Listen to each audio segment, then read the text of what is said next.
Gênesis 40, eu vou ler do verso 1 ao verso de número 8, mas a exposição será dos dois capítulos, capítulo 40 e capítulo 41. E eu leio o restante do texto à medida em que eu for expondo a passagem. Passadas estas coisas, aconteceu que o mordomo do rei do Egito e o padeiro ofenderam o seu senhor, o rei do Egito. Indignou-se Faraó contra os seus dois oficiais, o copeiro-chefe e o padeiro-chefe, e mandou detê-los na casa do comandante da guarda, no cárcere onde José estava preso. O comandante da guarda pô-los a cargo de José, para que o servisse, e por algum tempo estiveram na prisão. E ambos sonharam, cada um o seu sonho. Na mesma noite, cada sonho com a sua própria significação. O copeiro e o padeiro do rei do Egito, que se achavam encarcerados. Vindo José pela manhã, viu-os, e eis que estavam turbados. Então perguntou aos oficiais de Faraó, que com ele estavam no cárcere da casa do seu senhor: por que tendes hoje triste o semblante? Eles responderam: tivemos um sonho, e não há quem possa interpretar. Disse-lhe José: porventura não pertencem a Deus as interpretações? Conte-me o sonho. Oremos. Amado Senhor e Salvador, estamos mais uma vez diante do Senhor, como igreja, como povo que foi comprado pelo sangue de Jesus, a fim de prestar culto ao Teu nome. E como é bom, Pai, prestar culto ao Teu nome. Como é bom poder nos reunir com os nossos irmãos, sabendo que o Senhor nos aceita, sabendo que pelos méritos de Cristo, ainda que imperfeito, o nosso culto é recebido pelo Senhor com um aroma suave. E é mais ainda maravilhoso saber que por meio da Tua palavra o Senhor se agrada a falar conosco, a nos instruir, a nos exortar, a nos consolar. Que mais uma vez seja assim nesta noite, para a glória do Teu nome. É a nossa oração em nome de Jesus. Amém. Meus irmãos, certamente cada um daqueles que aqui estão nessa noite já passou por momentos adversos, por momentos difíceis. Talvez estejam passando neste momento por alguma circunstância complicada na vida, e ainda vai experimentar no decorrer da vida muitos momentos de tribulação. Em maior ou menor proporção, cada um aqui já teve que lidar com dificuldades, com problemas. Então a questão não é se você está ou não passando por problemas, se você tem ou não problemas, mas o que você faz, como você age quando você está diante de tribulações, quando os problemas te assaltam. Quais são as suas reações? Onde é que você procura esperança para a sua vida? Em que ou em quem você deposita a sua confiança? E essas perguntas são bastante importantes. E ao olhar para esse texto, nessa altura aqui da vida de José, você percebe que a vida de José, ela estava bastante complicada. Desde que aconteceram os primeiros problemas na casa do seu pai, quando ele relatou aos seus irmãos os sonhos que ele teve, e os seus irmãos então ficaram irados e bolaram aquele plano para vendê-lo, primeiro para matar e depois para vendê-lo.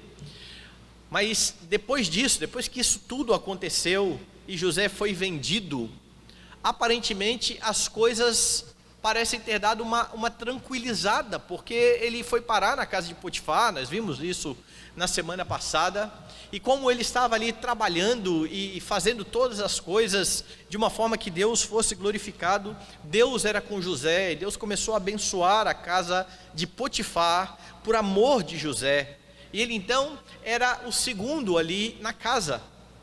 Na verdade, Potifar, José diz à mulher de Potifar, na hora da tentação, que Potifar o havia considerado semelhante a ele.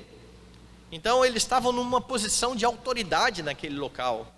Até o dia em que a esposa, a mulher de Potifar, colocou os olhos em José e começou dia a dia pedir que ele se deitasse com ela, e no final nós sabemos o que aconteceu. Ela disse ao marido, mentiu ao marido, que José tinha tentado alguma coisa com ela, e José então agora vai passar a ser preso, ele vai para a prisão. E é assim que termina o capítulo de número 39.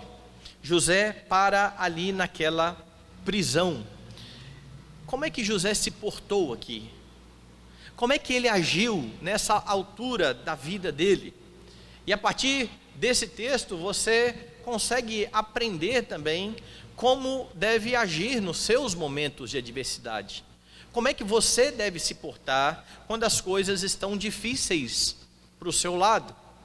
E quando você olha para o texto, você percebe que nos momentos de adversidade, você precisa continuar servindo a despeito de todas as circunstâncias. Veja o texto. José estava mais uma vez num momento angustiante. Ele foi para a prisão, injustiçado, sem ter culpa, mas o texto vai mostrar que ele continua servindo a Deus, e por conta disso ele é abençoado, e além disso ele é bênção àqueles que estão à sua volta. O finalzinho do capítulo 39, como eu disse, relata isso. Veja lá no verso 21. O Senhor, porém, era com José, e lhe foi benigno, e lhe deu mercê perante o carcereiro, o qual confiou às mãos de José todos os presos que estavam no cárcere, e ele fazia tudo quanto se devia fazer ali. E nenhum cuidado tinha o carcereiro de todas as coisas que estavam nas mãos de José, porquanto o Senhor era com ele, e tudo o que ele fazia, o Senhor prosperava. José passou a ser uma espécie ali então de subcarcereiro. Ele era preso, mas ele era aquele que estava responsável pelos outros que estavam na prisão. E aí então o texto vai relatar, a partir do capítulo 40, que por aquele tempo vão parar naquela prisão mais duas pessoas: o copeiro do rei e o padeiro do rei. Eles vão para a prisão, diz o texto, porque eles desagradaram ao seu senhor, eles ofenderam ao seu senhor, e estes homens são colocados debaixo do cuidado de José. E você vai notar aqui a disposição de José em servir aqueles que estão à sua volta, mesmo, de novo, com os seus problemas, com os seus dilemas. Veja o que diz aí o texto. Verso 1: Passadas estas coisas, aconteceu que o mordomo do rei e o padeiro ofenderam o seu senhor, o rei do Egito. Indignou-se Faraó contra os seus oficiais, o copeiro-chefe e o padeiro-chefe, mandou detê-los na casa do comandante da guarda, no cárcere onde José estava preso. O comandante da guarda pô-los a cargo de José para que o servisse, e por algum tempo estiveram na prisão. E aí então veja o que anuncia o verso 5. E ambos sonharam, cada um o seu sonho, na mesma noite, cada sonho com a sua própria significação. O copeiro e o padeiro do rei do Egito, que se achavam encarcerados. E aí então estes homens que estão ali sonham, têm os seus sonhos. O verso 6 nos diz: vindo José pela manhã, viu-os, e eis que estavam turbados. José chega naquele local, olha para aqueles homens e percebe que eles estão amargurados, que eles estão preocupados. E aqui há algo bastante interessante a se notar na vida de José, porque geralmente muitas pessoas que estão passando por tribulações acabam ficando quase que cegas àqueles que estão à sua volta, e não se preocupam muito com aqueles que estão à sua volta, pois José tinha os seus problemas, e agora ele chega no cárcere, ele olha para aqueles homens, ele se importa com aqueles homens, ele percebe que alguma coisa não vai bem. E aí então, no verso 7 diz: então perguntou aos oficiais de Faraó que com ele estavam no cárcere da casa do seu senhor: por que tendes hoje triste o semblante? O que está acontecendo com vocês? Qual é o problema? José, a despeito de tudo que estava acontecendo, continua olhando para o próximo. Veja, por amor a Potifar, ele não pecou, ele não tomou a esposa de Potifar, acabou parando na cadeia, e agora ele demonstra amor àqueles que estão ali à sua volta. Ele se preocupa, são presos, estão debaixo da sua autoridade, é ele então que é o responsável por cuidar deles, mas ele se importa com a tristeza daqueles homens. E você nota um contraste aqui maravilhoso, porque José, preso de forma injusta, está se preocupando com dois homens que estão no cárcere porque ofenderam o rei. José não havia ofendido, não tinha por que José estar preso, não havia razões para ele estar preso, mas aqueles homens sim, aqueles homens ofenderam verdadeiramente o seu senhor, e eles então contam a José a razão da tristeza. Veja lá no versículo 8, eles responderam: tivemos um sonho, e não há quem possa interpretar. Disse-lhe José: porventura não pertence a Deus as interpretações? Contai-me o sonho. E agora então, com tristeza, eles dizem: olha, nós não sabemos o que significa isso, nós não sabemos o porquê de tudo isso que aconteceu. Há muitas pessoas, há muitos crentes, como eu disse, que diante dos seus problemas fecham os olhos para o mundo, param com tudo, acham que a vida perdeu o sentido, não há por que continuar, não há por que se esforçar, não há por que continuar a servir. E se eles pensam assim no que diz respeito à sua vida, ajudar a outros, isso aí já está até além do que alguém possa muitas vezes pensar. Tem muita gente que tem como lema o cada um com seus problemas. Você tem seus problemas, eu tenho os meus problemas, mas José está demonstrando amor. E é interessante porque quando você olha lá para a epístola de Paulo aos Coríntios, quando ele vai descrever aquela igreja que se orgulhava de ter dons, vai descrever o que é de fato o amor, ele vai dizer que o amor não procura os seus próprios interesses. E aqui então está um homem que está interessado em outras pessoas. Ele quer perguntar, ele quer se ocupar com aquelas pessoas. Ele enxerga que a vida vai muito além dos seus problemas, e é assim que você, como cristão, precisa enxergar a vida. O mundo não gira em torno de cada um de nós. A vida é muito maior do que isso. E Deus, a despeito das nossas tribulações, coloca muitas vezes ao nosso lado pessoas que também passam pelas suas tribulações e ordena que venhamos a servir essas pessoas, mesmo que nós mesmos estejamos com as nossas lutas e com as nossas dificuldades. É preciso colocar-se então à disposição do próximo. Provavelmente o que muitos fariam aqui no lugar de José seria o seguinte: veja, esses homens vão dizer: nós sonhamos e nós não sabemos o que significa esse sonho. Você lembra como começou essa história toda, né? Essa história toda começou com a história de sonho. José chega para os seus irmãos e fala: olha, eu tive um sonho. Conta o sonho, os irmãos ficam irados. Daí a pouco ele tem outro sonho e diz: olha, eu tive um sonho, e agora o pai está irado. José poderia pensar: esse negócio de sonho já me deu muito problema, eu não quero mais saber. Sonho, fica aí com o seu sonho para o lado, não se brinca com esse negócio, não se conversa sobre isso. Mas mesmo com todo esse histórico, ele chega para estes homens e vai dizer o quê? Diga aí, conte-me aí o sonho, né? Não pertencem a Deus as interpretações? Eu quero saber. Falem o motivo da aflição de vocês. Qualquer que seja a situação que você enfrenta, por mais difícil que ela seja, saiba que o Senhor está conduzindo a sua vida. Não é sem propósito que José está neste momento na prisão, e não é sem propósito que estes homens vão parar na prisão. Você conhece a história de José?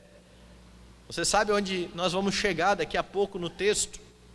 E você sabe que soberanamente o Senhor está fazendo ou cumprindo cada um dos planos que Ele tem para José, planos esses que Ele tinha revelado a José também em sonho. Então aprenda que apesar das dificuldades, apesar dos problemas, o Senhor está com você. E o Senhor tem colocado pessoas à sua volta. Não feche os olhos aos dilemas que aqueles que estão à sua volta estão enfrentando. Não seja negligente com o serviço que o Senhor requer de cada um daqueles que são seus servos. Mas você continua o texto e continua percebendo como deve agir nos momentos de adversidade. Veja, José continuou a servir. E a segunda questão que você tem aqui é: você não pode, no momento de adversidade, depositar a sua confiança nas pessoas. Veja como que você vai perceber isso aqui nesse texto. Aqueles homens revelaram a José o sonho, e José interpretou o sonho de cada um deles. Dê uma olhada aí, a partir do versículo de número 9. Então o copeiro-chefe contou o seu sonho a José e lhe disse: em meu sonho havia uma videira perante mim, e na videira 3 ramos. Ao brotar a vide, havia flores, e seus cachos produziam uvas maduras. O copo de Faraó estava na minha mão. Tomei as uvas e as exprimi no copo de Faraó e o dei na própria mão de Faraó. Então lhe disse José: esta é a sua interpretação. Os 3 ramos são 3 dias. Dentro ainda de 3 dias Faraó te reabilitará e te reintegrará no seu cargo, e tu lhe darás o copo na própria mão dele, segundo o costume antigo quando lhe eras copeiro. Porém, lembra-te de mim quando tudo te correr bem, e rogo-te que sejas bondoso para comigo, e faças menção de mim a Faraó, e me faças sair desta casa, porque de fato fui roubado na terra dos hebreus, e aqui nada fiz para que me pusessem nesta masmorra. Vendo o padeiro-chefe que a interpretação era boa, disse a José: eu também sonhei, e eis que 3 cestos de pão alvo me estavam sobre a cabeça, e no cesto mais alto havia de todos os manjares de Faraó, arte de padeiro, e as aves os comiam do cesto na minha cabeça. Então lhe disse José: a interpretação é esta: os 3 cestos são 3 dias. Dentro ainda de 3 dias, Faraó te tirará fora a cabeça, e te pendurará num madeiro, e as aves te comerão as carnes.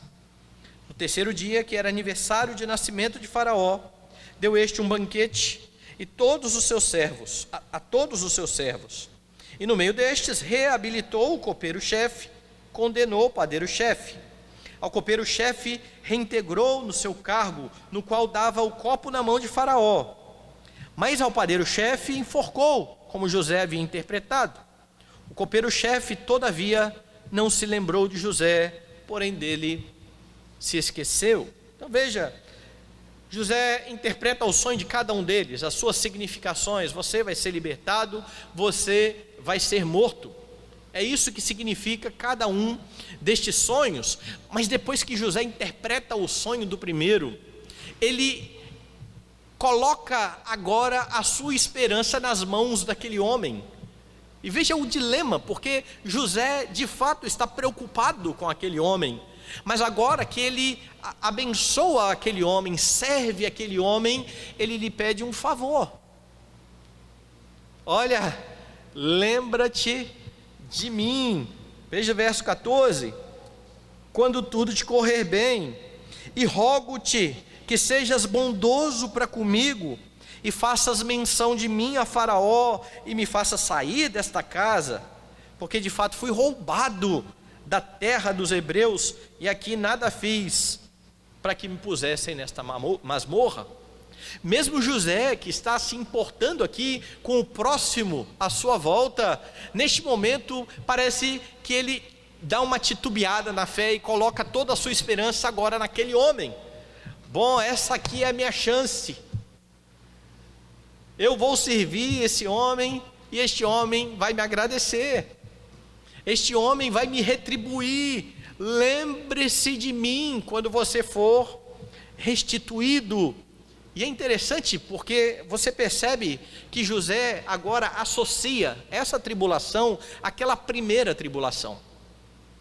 Porque o texto diz assim, no verso 15: de fato fui roubado na terra dos hebreus, e aqui nada fiz para que me pusessem nesta cisterna. Não, masmorra, sim. Mas a palavra que aparece aqui é a mesma palavra que é traduzida por cisterna lá naquele texto. A palavra hebraica é a mesma. É como se José estivesse associando uma experiência a outra, dizendo: eu já fui injustiçado lá atrás, eu já fui injustiçado na casa de Potifar, mais uma vez eu fui roubado, de outra vez me acusaram falsamente, eu não fiz nada para estar aqui, você é a minha esperança de sair daqui. É em você que eu estou confiando agora para sair daqui, não se esqueça de mim. O copeiro se torna agora a sua esperança. A esperança da libertação não está no Senhor, neste momento pelo menos. A esperança está num homem. E o verso 23 nos dá a razão de não fazermos nada esperando retribuição, ou para nunca colocarmos a esperança fora do Senhor, porque o texto é claro: o copeiro chefe, todavia, não se lembrou de José, porém dele se esqueceu. Percebe a ênfase? Duas vezes ele está falando a mesma coisa. Olha, o copeiro, todavia, não se lembrou. E de novo, porém dele se esqueceu. Ele está sendo redundante aqui, certo? Diríamos isso.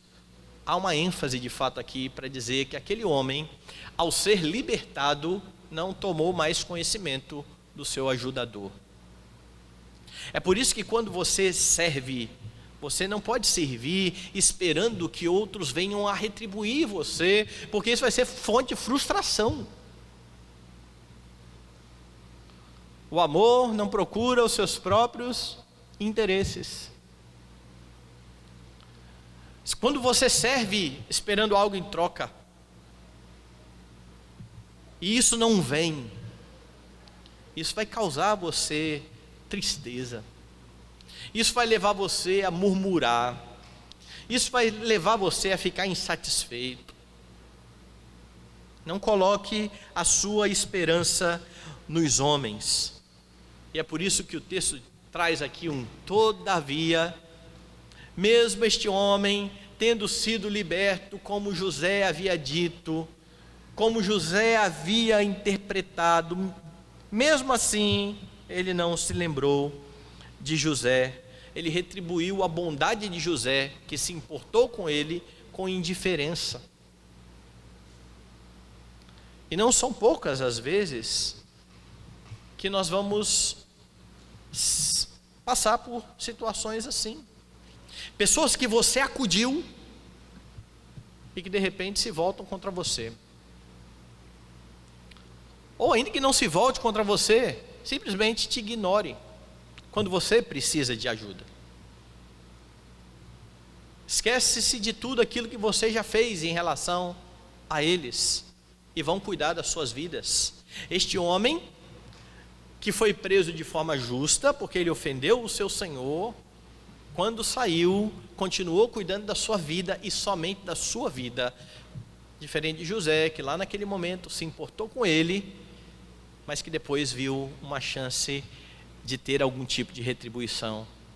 Este homem se esquece de José, e todas as vezes que a razão da sua esperança não for o Senhor, mas as pessoas, você vai enfrentar dilemas.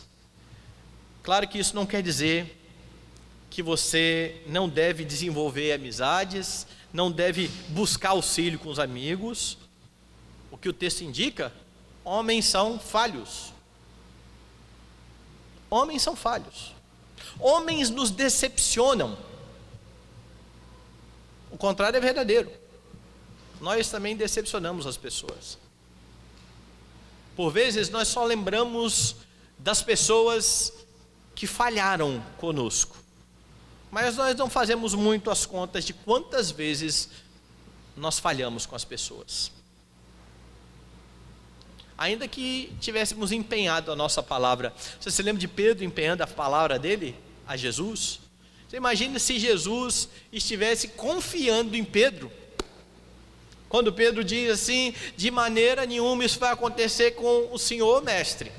Todo mundo pode abandonar o Senhor, menos eu vou ficar até o fim, eu até morro pelo Senhor.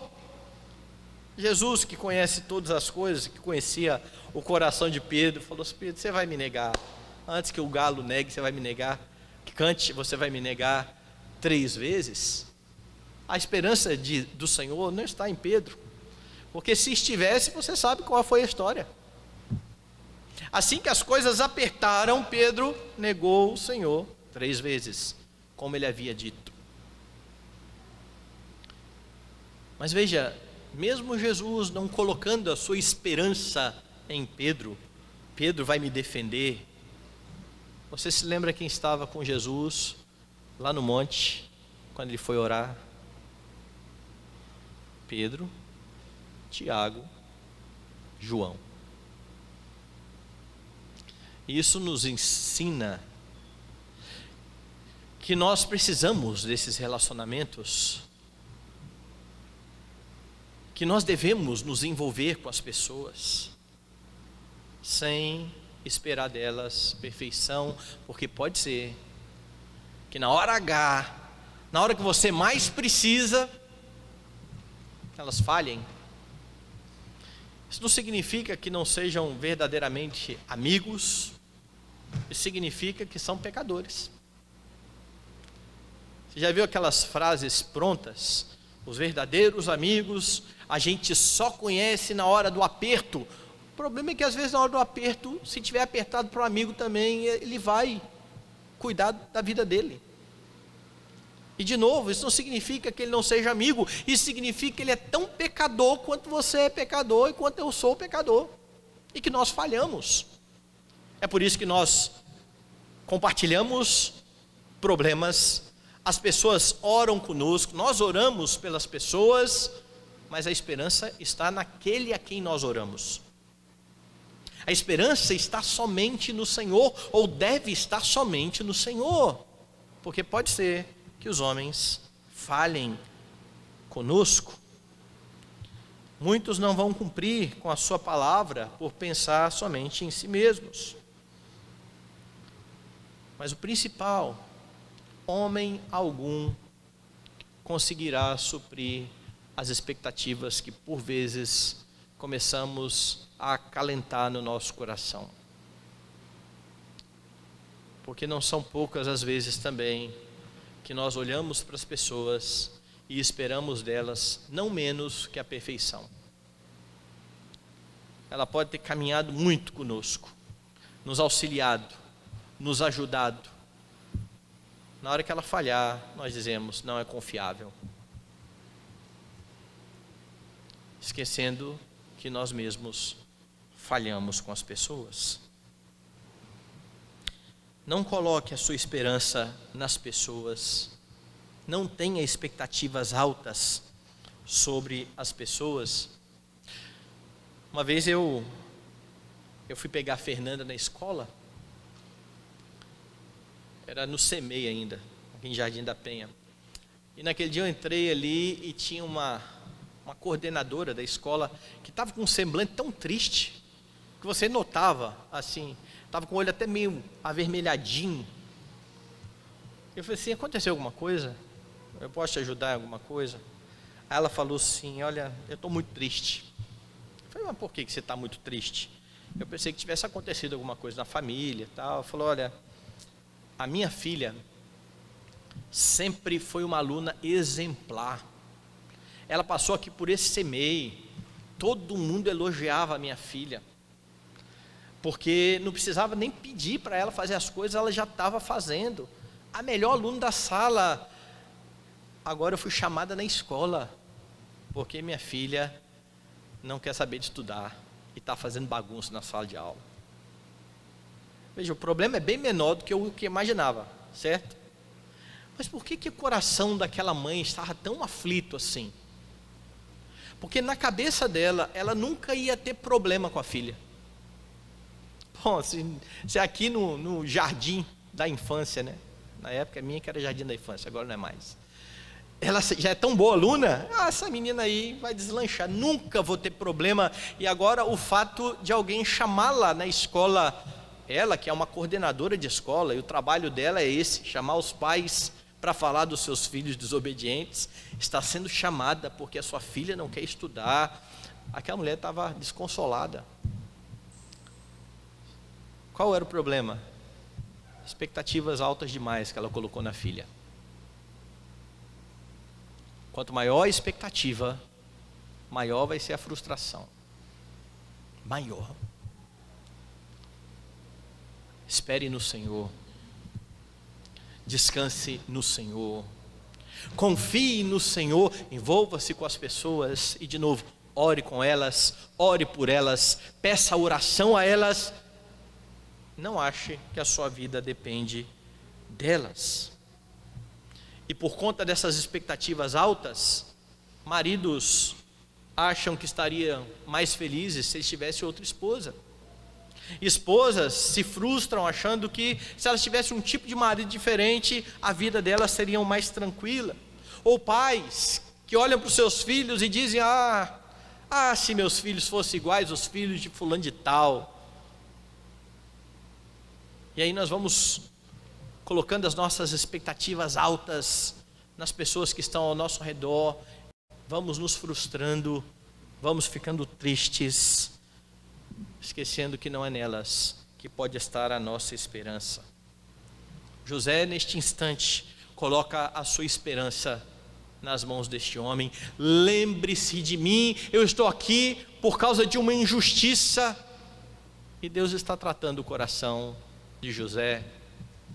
Aquele homem se esqueceu de José. Mas a próxima lição que você aprende aqui sobre como agir nas tribulações é, em vez de depositar a esperança nas pessoas, aguarde o agir de Deus. Aguarde aquilo que Deus irá fazer. Porque o texto vai mostrar que José foi esquecido pelo copeiro, mas há alguém que não se esquece de José. Você pode ter sido esquecido por pessoas, mas você tem um Deus que não se esquece de você. Pelo contrário, Ele está com você todos os dias.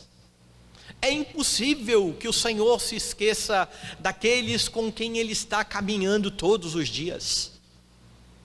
Isso é verdadeiro aqui na história também de José. José foi esquecido pelo copeiro, mas não foi pelo Senhor. E a maior prova disso, Deus está fazendo prosperar nas mãos de José tudo aquilo que José está fazendo, e no tempo certo Deus foi cumprindo cada um dos seus propósitos. Veja como que Deus agiu. Veja como é a transição do capítulo 39 para o capítulo 40 para o 41. No 40 termina assim: o copeiro-chefe, todavia, não se lembrou de José, porém dele se esqueceu. E então o capítulo seguinte começa: passados 2 anos completos, Faraó teve um sonho. Parecia-lhe achar-se ele em pé junto ao Nilo. Do rio subiam 7 vacas formosas à vista e gordas, e pastavam no carriçal. Após elas subiam do rio outras 7 vacas, feias à vista e magras, e pararam juntas as primeiras na margem do rio. As vacas feias à vista e magras comiam as 7 formosas à vista e gordas. Então acordou o Faraó. Tornando a dormir, sonhou outra vez. De uma só haste saíam 7 espigas cheias e boas. E após elas nasciam 7 espigas mirradas, crestradas do vento oriental. As espigas mirradas devoraram as 7 espigas grandes e cheias. Então acordou o Faraó. Fora isto um sonho. De manhã, achando-se ele de espírito perturbado, mandou chamar todos os magos do Egito e todos os seus sábios, e lhes contou os sonhos, mas ninguém havia que lhes o interpretasse. Deus começa a agir dando um sonho a Faraó, um sonho que nenhum dos magos pôde interpretar. Lembra do que José havia dito a aqueles homens lá no cárcere? E não pertencem a Deus as interpretações dos sonhos? Então você pode ter certeza aqui de que o Senhor soberanamente está dando a Faraó este sonho. E agora o próprio Faraó está perturbado. Ele chama todos aqueles que na cabeça dele podem ajudá-lo, mas ninguém há que consiga ajudar aquele homem. E nesse momento, então, debaixo da soberania de Deus, tendo passado 2 anos, desde que o copeiro foi liberto, desde que o copeiro teve o seu sonho, e o seu sonho foi interpretado por José, adivinhe só o que acontece, veja o verso 9. Então disse a Faraó o copeiro-chefe: lembro-me hoje das minhas ofensas. É quando o seu chefe, o seu senhor, está em apuros com um sonho que este homem reconhece que estava em falta com José. Mas ele só reconheceu isso porque Deus colocou este homem numa situação semelhante àquela em que ele mesmo estava perturbado, e aquele jovem, que nem precisava se importar com ele, foi até ele e ofereceu ajuda. Eu estou em falta. Lembro-me hoje das minhas ofensas. E ele continua: estando Faraó muito indignado contra os seus servos, e pondo-me sob prisão na casa do comandante da guarda, a mim e ao padeiro-chefe, tivemos um sonho na mesma noite, eu e ele. Sonhamos, e cada sonho com sua própria significação. Achava-se conosco um jovem hebreu, servo do comandante da guarda. Contamos-lhes os nossos sonhos, e ele nos interpretou a cada um segundo o seu sonho. E como nos interpretou, assim mesmo se deu. Eu fui restituído ao meu cargo, o outro foi enforcado. Então Faraó mandou chamar a José, e o fizeram sair à pressa da masmorra. Ele se barbeou, mudou de roupa, e foi apresentar-se a Faraó. Agora, lembre aqui que se o copeiro, lá atrás, 2 anos antes, tivesse se lembrado de José, tivesse intercedido por José, nessa altura do campeonato ele não soubesse onde estava José, mas ele sabe exatamente onde aquele jovem está. Ele está na prisão porque eu não fui bom com ele, porque eu não procedi bem com ele. Na providência de Deus, José está em um local aonde o copeiro sabe encontrar, ou pode encontrar, e agora o copeiro o recomenda ao próprio Faraó. Estas coisas não acontecem por acaso. Nós estamos olhando para o livro de Gênesis, e nós estamos vendo o tempo todo Deus conduzindo a história da forma como Ele quer, em sua soberania, usando atos bons, atos maus, atos piedosos, atos pecaminosos para a sua glória, para dirigir a história. O copeiro então reconhece a sua falta e menciona José, que agora vai estar na presença de Faraó. O que acontece então a partir daí, do verso 15 ao verso 36? José interpreta o sonho também de Faraó. Então lhe disse: tive um sonho e não há quem o interprete. Ouvi dizer, porém, a teu respeito, que quando ouves um sonho, podes interpretá-lo. Respondeu-lhe José: não está isso em mim, mas Deus dará resposta favorável a Faraó. Veja que interessante. José não chama para si agora a glória de o resolvedor dos sonhos alheios, né? Eu soube, José, que você interpreta os sonhos. Olha, rei, não está em mim. A glória é remetida ao Senhor. José, que pouco atrás titubeou, colocou a sua esperança fora do Senhor, agora que é chamado à presença de Faraó, por conta de toda essa providência, testemunha sobre o seu Deus. Não está isso em mim, mas no Senhor.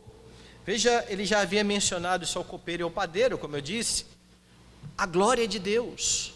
José é um crente, ele está sendo tratado pelo Senhor, e agora ele está remetendo a Deus toda a glória. E diz então o texto: então contou o Faraó a José: no meu sonho estava eu de pé na margem do Nilo, e eis que subiam sete vacas gordas e formosas à vista, e pastavam no carriçal. Após estas subiam outras vacas fracas, muito feias à vista e magras.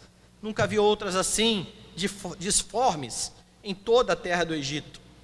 E as vacas magras e ruins comiam as primeiras 7 gordas, e depois de as terem engolido, não davam aparência de as terem devorado, pois o seu aspecto continuava ruim como no princípio.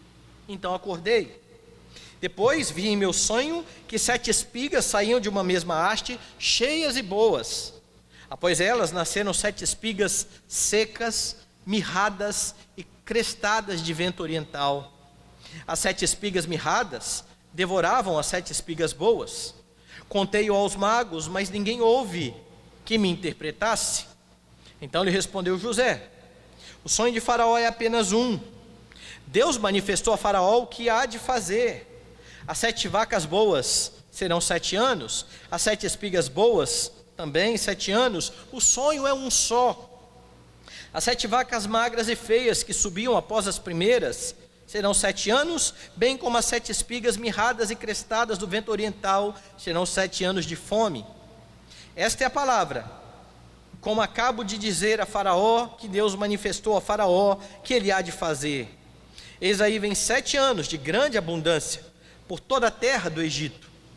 Seguir-se-ão 7 anos de fome, e toda aquela abundância será esquecida na terra do Egito, e a fome consumirá a terra.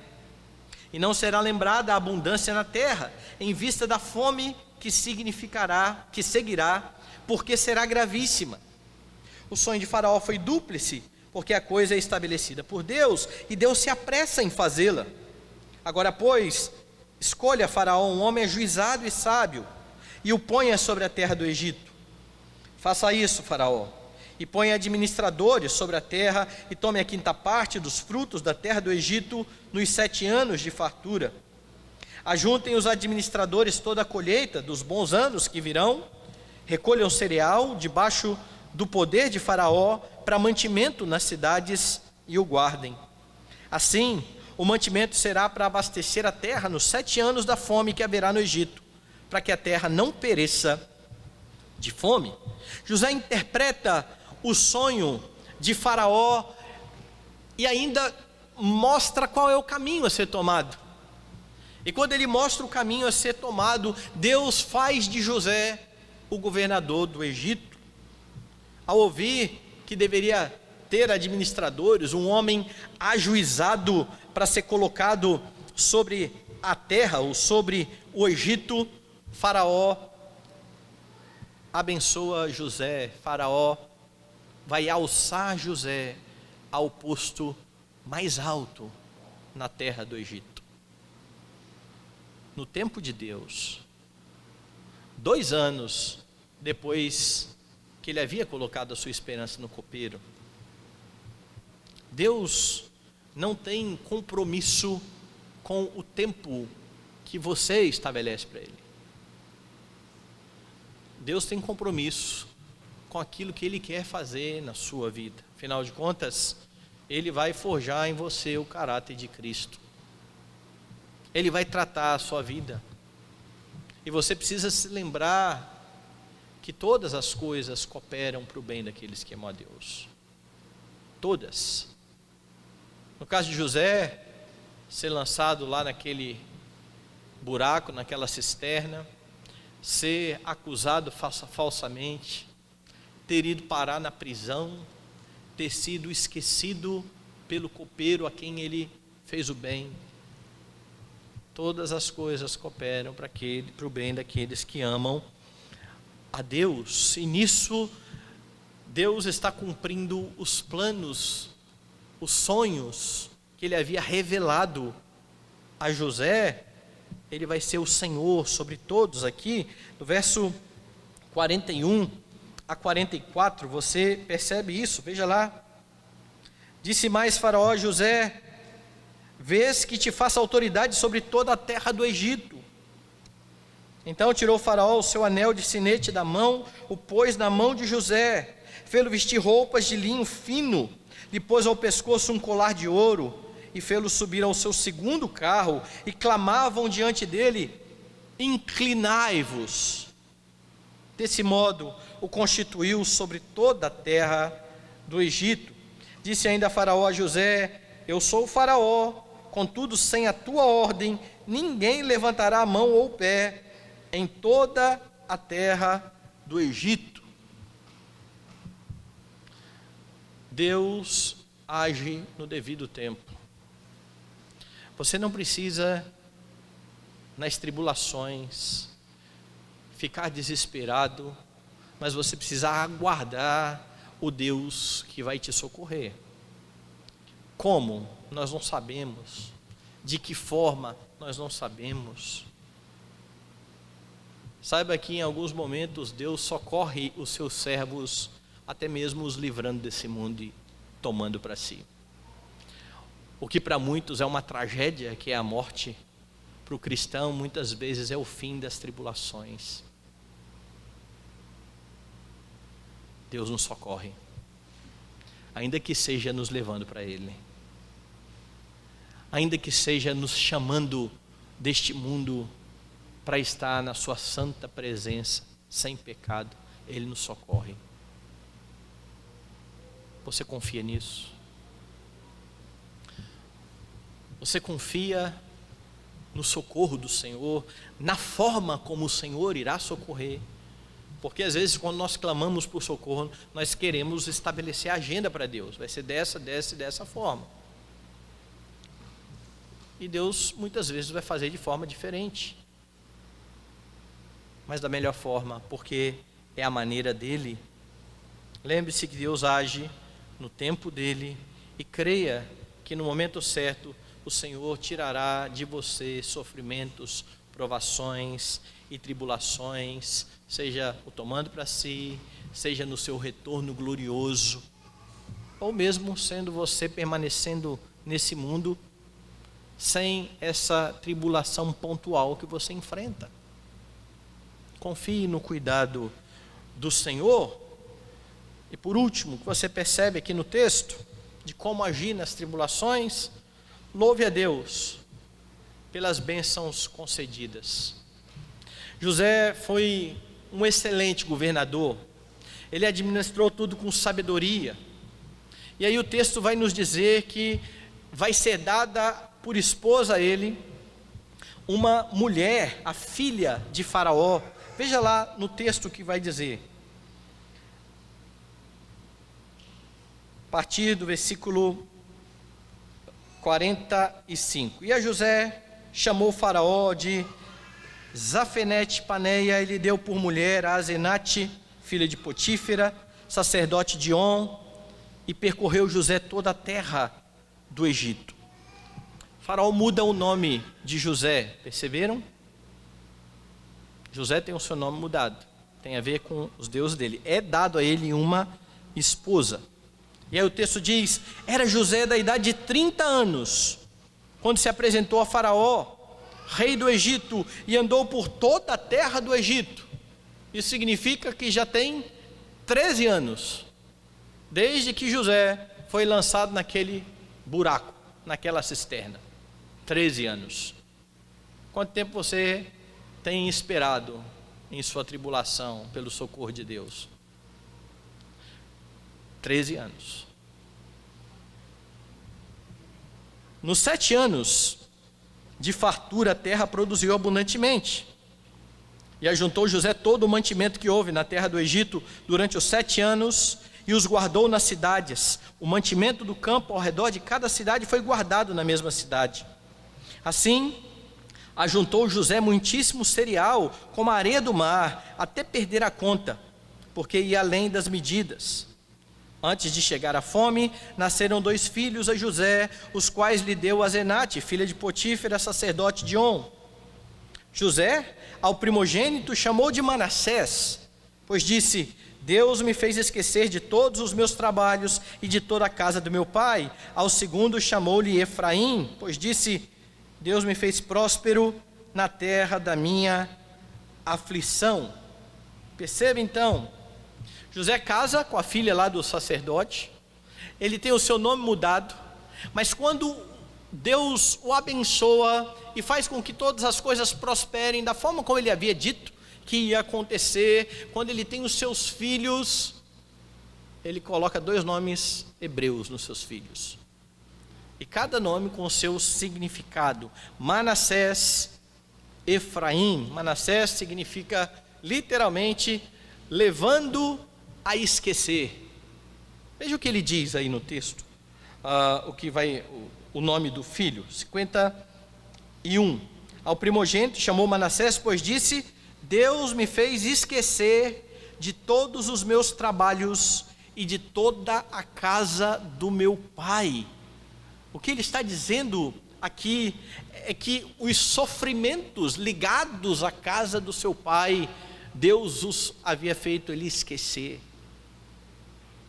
Ele reconhece o cuidado de Deus na vida dele. Ele vai fazer isso lá no final da história mais uma vez, quando ele vai dizer: Deus me enviou para cá.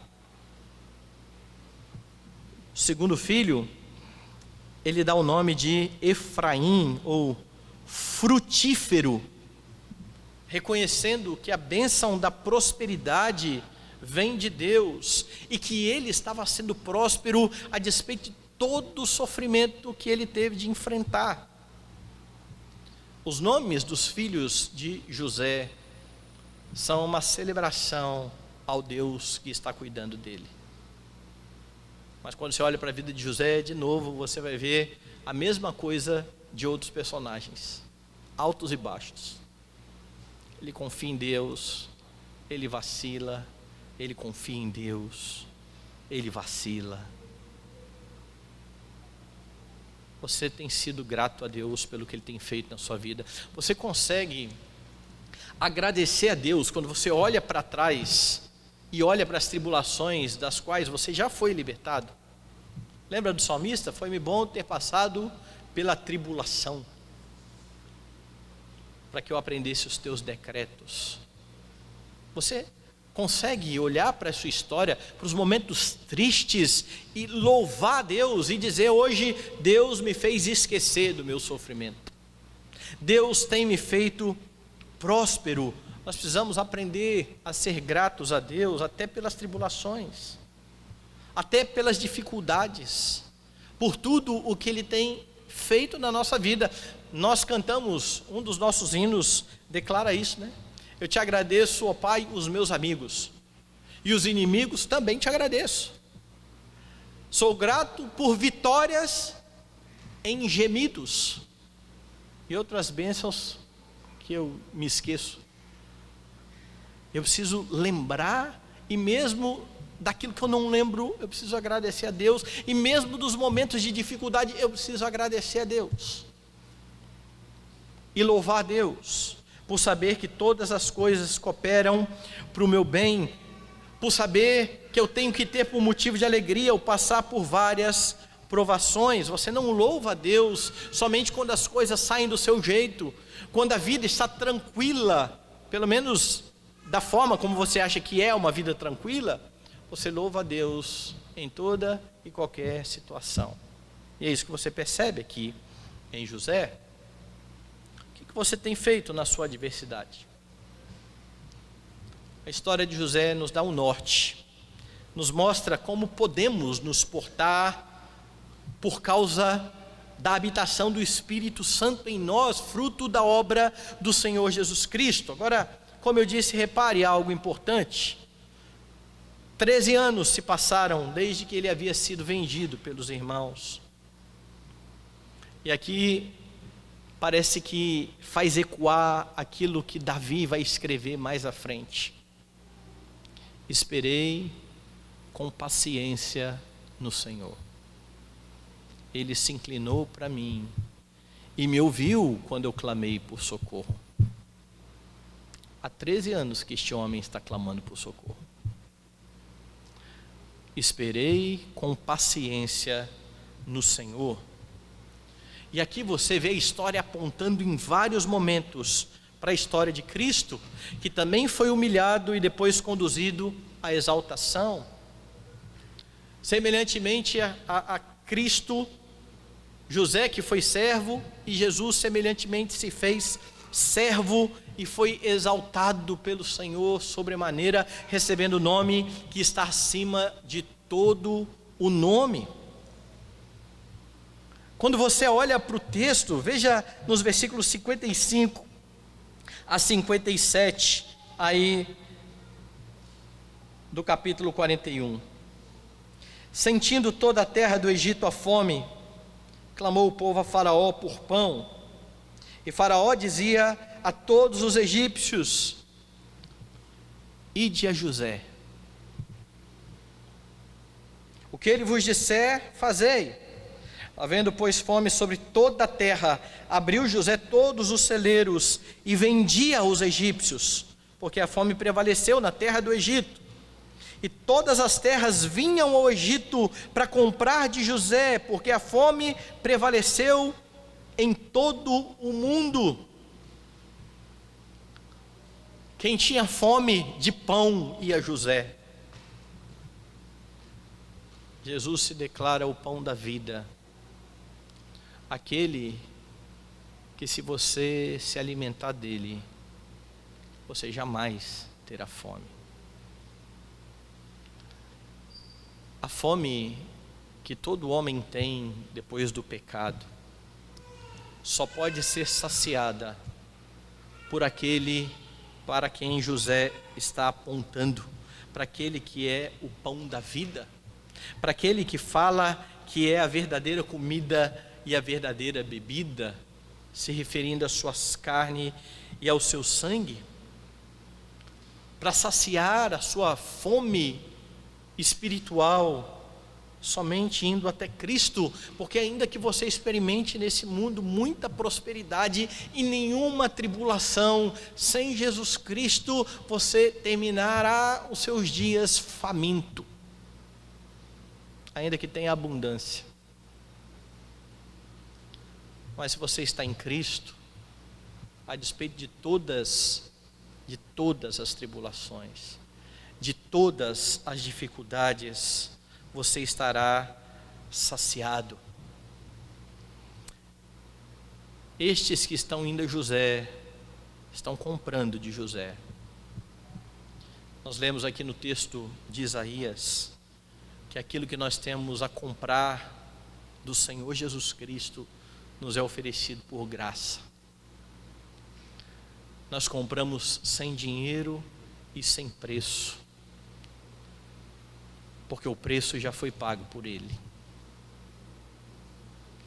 O alto preço para que os homens possam ter saciedade, possam estar satisfeitos, já foi pago pelo Redentor.